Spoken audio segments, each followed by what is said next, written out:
The stained glass, which must once have resided in the two arched windows, was long gone, but the stone cross on the eaves was still there, defiant. The building had a heartbroken look about it, as if grieving for the parishioners who had abandoned it, the people who would have come to worship every week. I dismissed the thought as fanciful nonsense. Whitewater Church was to be revived. I supposed that must be a good thing. It was to become someone's home. Paul stopped taking photographs. "Do you have those maps?" "Map, singular, I'm afraid." I opened my bag, produced a flimsy sheet of paper, and handed it to him. "I'm going to have to get my office scanner fixed." "Don't worry about it. You're the one who had to hand-deliver it. And to be honest, I'm happy to have some company." He unfolded the map.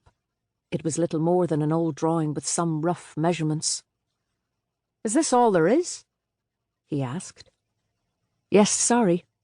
I doubt this place has ever been properly mapped. That's what was attached to the old Registry of Deeds conveyance." He folded it back up and put it in his pocket. "Okay. I'll just need to measure the boundaries on the ground and ensure that they match the boundaries on the map as best I can."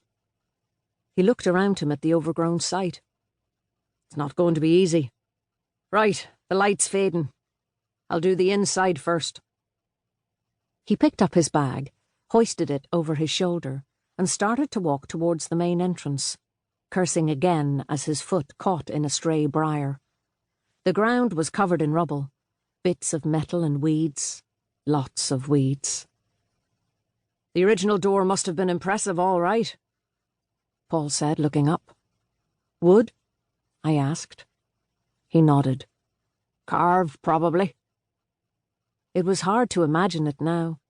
It had been replaced by an ugly corrugated iron gate about 10 feet high by 8 feet across, which was starting to rust around the edges. The salty sea air couldn't be good for it. Another padlock. Paul rooted in his pocket and retrieved the keys. The door swung open easily when the lock released, and we went inside. There was more rubble underfoot and a smell of damp decay, but still there was growth. Weeds were sprouting from the walls and in patches here and there on the floor. It was less dark than I had expected. Light was coming in through the windows, as was foliage.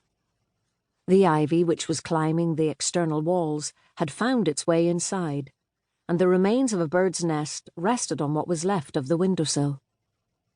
"It's not very big for a church," I said. Paul shrugged. "Population here would never have been terribly high.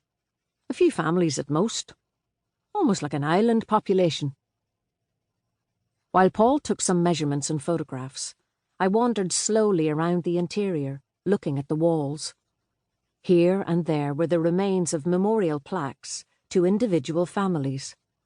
Fishermen who died prematurely, farmers who lived long lives. A community that no longer existed.